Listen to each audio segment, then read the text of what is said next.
तो फिल्म के शुरुआत में हम देखते हैं धरती पर एक नई आइस एज शुरू हो रही है, जब एक मिस्टीरियस पोर्टल उसकी ऑर्बिट में दिखाई देता है जो एक दूसरे सोलर सिस्टम की तरफ ले जाता है। वहां एक प्लेनेट है रिया नाम का। इन्वेस्टिगेशन की मदद से साइंटिस्ट को पता चलता है कि जहां पृथ्वी में 1 साल होता है, वहां रिया पर 18 साल बीत जाते हैं। ठंड और भूख से बचने के लिए हजारों लोग उस गेट से रिया की तरफ निकलते हैं, लेकिन ज्यादातर लोगों को धरती पर ही रहना पड़ता है। जब धरती की सारी रिसोर्सेज खत्म हो जाती, तब एक मास माइग्रेशन शुरू होती है, लेकिन रिया पर पहले से बसे लोग इन नए अराइवल्स का वेलकम नहीं करते। ब्रैन मार्शल उन्हीं रेफ्यूजीज में से एक है, लेकिन वो अपने मंजिल के करीब पहुंचते ही उसकी शिप पर हमला होता है। ब्रैन और उसका एआई एडिसन एक रेस्क्यू कैप्सूल में बच निकलते हैं। एडिसन एक आसपास ही स्पेसक्राफ्ट डिटेक्ट करता है, निस्सा, लेकिन वो कोई सिग्नल का जवाब नहीं दे रहा था। एडिसन सजेस्ट करता है कि कैप्सूल को उस शिप तक फ्लाई कराया जाए, लेकिन इसके लिए बहुत तेज एक्सेलरेशन की जरूरत होगी, जो इंसानी शरीर के लिए बेहद खतरनाक है। ब्रैन के पास एक खास ड्रग है जो जी फोर्स को झेलने में हेल्प करता है, लेकिन उसे सीधे दिल में इंजेक्ट करना होता है। उसके पास कोई और ऑप्शन नहीं है। वो इंजेक्शन इंजेक्ट करता है और काउंटडाउन शुरू करता है। कैप्सूल नीसा में डॉक हो जाता है। तेज जी फोर्स की वजह से ब्रैन बेहोश हो जाता है और उसके धरती के आखिरी दिनों को याद करता है। ब्रैन की पत्नी और राइली की मां को दफनाते हैं हेनरी के घर के पास, जो ब्रैन के पत्नी का पिता होता है। फ्यूनरल के बाद वो हेनरी के घर जाता है, जहां एक पड़ोसी भूख की शिकायत कर रही होती है, क्योंकि उनके फार्म में अब कुछ भी नहीं उगता। हेनरी उस औरत को कैंड फूड का एक बॉक्स दे देता है। ब्रैन उससे डिसएग्री करता है, कहता है कि आजकल किसी को अपनी सप्लाईज दिखाना बहुत रिस्की है, और वो उन्हें सुझाव देता है कि वे यहाँ से चले जाएं, इससे पहले कि वो पड़ोसी किसी और को ये सब बता दे। लेकिन बुजुर्ग आदमी मना कर देता है। प्रेजेंट में ब्रैन शिप के अंदर जाता है। वो पास के कंपार्टमेंट्स एक्सप्लोर करता है और उन्हें कुछ लोगों की लाशें मिलती है।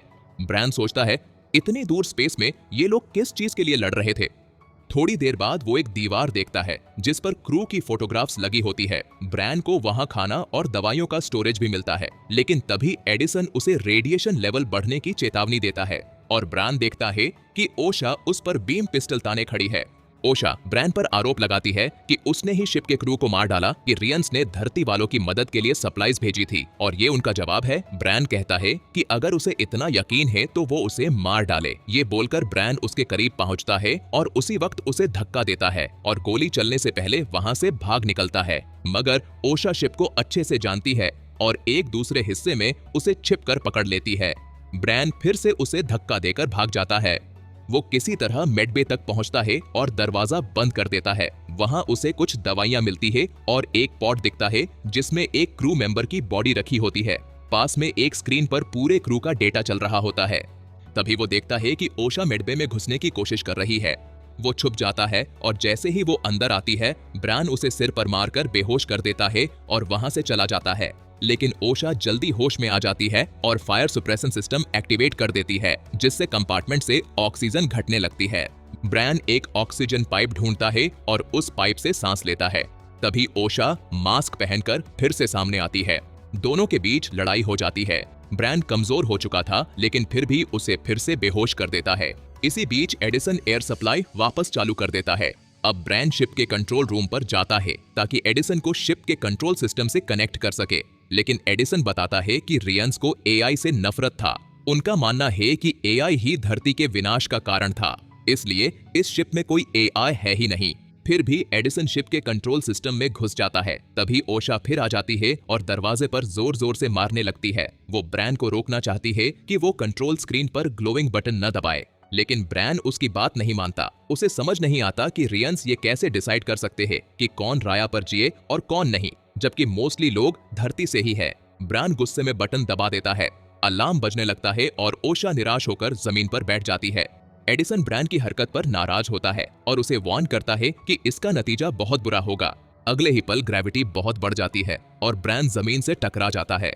अब एक फ्लैशबैक में हम फिर से पास्ट में जाते हैं, जब ब्रैन हेनरी को समझाने में नाकाम होता है। ब्रैन खेतों में जाता है और एक बॉक्स खोदकर निकालता है जिसमें वो पैसे थे जो उसने अपनी बेटी को रिया भेजने के लिए बचाए थे।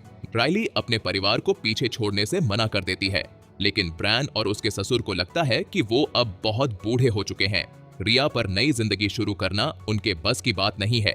तभी अचानक एक तेज अलार्म बजता है। ब्रैन राइली को एक कंटेनर में छिपने को कहता है और खुद एक वेपन उठा लेता है। अब की टाइमलाइन में ब्रैन को होश आता है। एडिसन उसे बताता है कि किसी ने जानबूझकर शिप के सिस्टम्स डिसेबल कर दिए थे। नेविगेशन डिस्ट्रॉय कर दिया गया था, जिससे शिप ने कंट्रोल खो दिया। ब्रैन ने जैसे ही इंजन्स चालू किए, उन्हें बंद करना नामुमकिन हो गया था। अब शिप एक रोशनी की तरफ बढ़ रही है। वहां एक प्लैनेट की ग्रेविटी शिप की दिशा बदल देगी और वो सीधा रेफ्यूजी स्टेशन से टकराएगी, जिससे सैकड़ों लोगों की जान जा सकती है। ब्रैन समझता है कि उसे मदद चाहिए, लेकिन जैसे ही वो दरवाजा खोलता है, ओशा उस पर हमला कर देती है। ब्रैन उसे पकड़कर एक चेयर में बांध देता है और उस पर इल्जाम लगाता है कि रियंस ने ये सब प्लान किया है ताकि धरती से आए रेफ्यूजीज को मारा जा सके।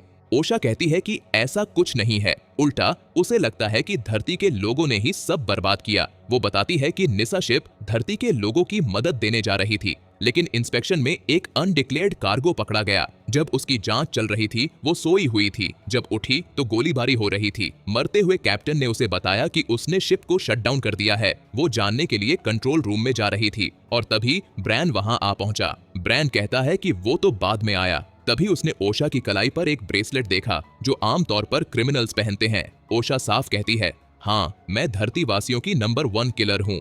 एडिसन बीच में आता है और कहता है कि सर्वाइवल के लिए उन्हें साथ काम करना होगा। प्लान बनता है। ओशा को इंजन कंपार्टमेंट में जाकर दरार वाले हिस्से से इंजन को डिस्कनेक्ट करना होगा और ठीक उसी समय ब्रैन को अंदर से एक लीवर घुमा देना होगा। उसी वक्त मेडबे पॉड में पड़ा डेकर होश में आ जाता है। ओशा पहला इंजन डिस्कनेक्ट करती है। दूसरा इंजन डिस्कनेक्ट करते वक्त ओशा की ऑक्सीजन खत्म हो जाती है, लेकिन ब्रैन उसे बचा लेता है। अब एडिसन बताता है कि दोनों को एक साथ कंट्रोल लेना होगा, परफेक्ट सिंक में। ब्रैन और ओशा जॉयस्टिक्स पकड़ते हैं। अब सिर्फ टीम वर्क ही उन्हें बचा सकता है। स्पेसशिप अचानक डायरेक्शन बदलता है और सब लोग जोर से हिल जाते हैं, लेकिन जी फोर्स इतनी तेज होती है कि सभी ऑलमोस्ट बेहोश हो जाते हैं। उन्हें फिर उठना पड़ता है क्योंकि अभी सफर खत्म नहीं हुआ है। तीसरे टर्न के दौरान ब्रैन की हालत और बिगड़ जाती है। वो बेहोश होने लगता है। ओशा उसकी डिसलोकेटेड आर्म को जोर से वापस सेट करती है और ब्रैन दर्द से बेहोश हो जाता है। अब ब्रैन फिर से पास्ट में चला जाता है, उस वक्त जब उनके पड़ोसी हेनरी के घर पहुंचते हैं सप्लाईज लेने। हेनरी उन्हें रोकता है, लेकिन पड़ोसी कहता है कि उसका परिवार भूखा है और उसके माता पिता मर चुके हैं।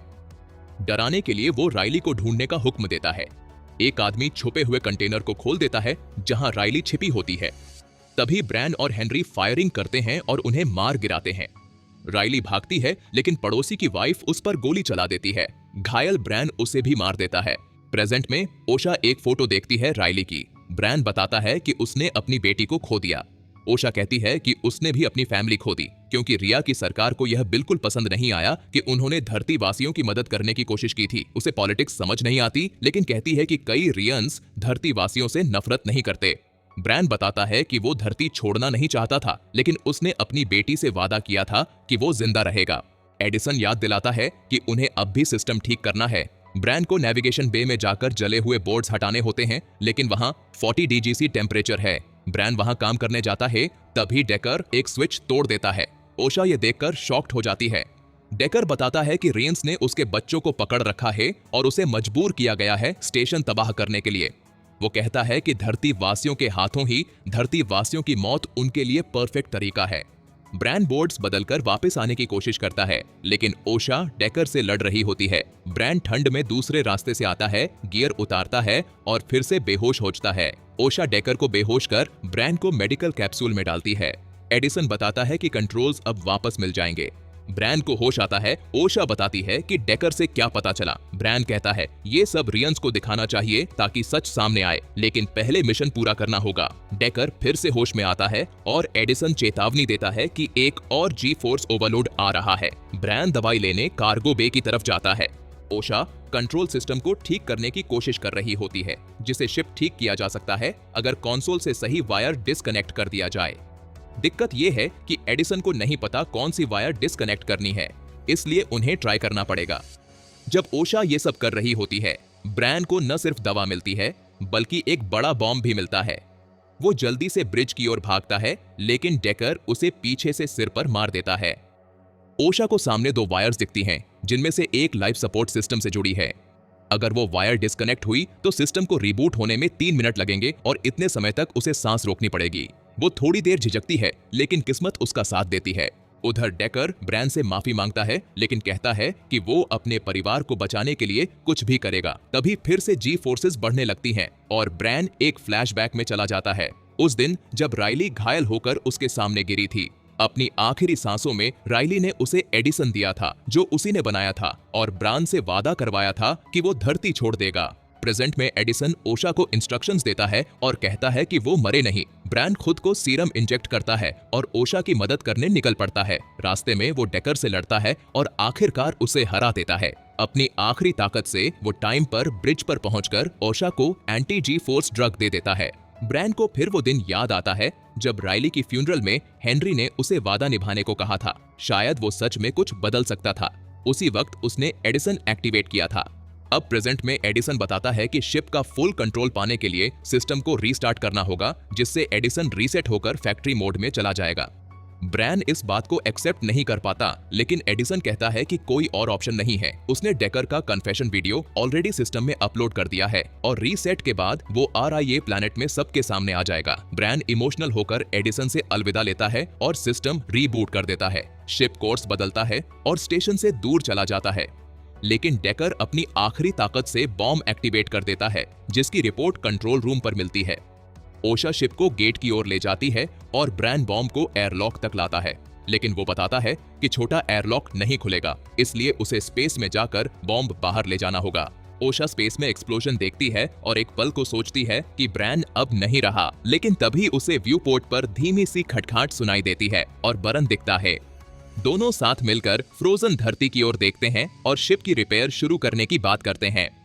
कई महीनों बाद सिस्टम ठीक हो जाता है। राया पर 15 साल बीत चुके हैं और अब दोनों वापस वही लौट रहे हैं। जैसे ही शिप रिया के पास पहुंचती है और एक हेल आता है, डिस्पैचर खुशी से चिल्लाता है, क्योंकि नीसा अब एक लेजेंड बन चुकी है जिसने इंसानों के रिश्ते बदल दिए।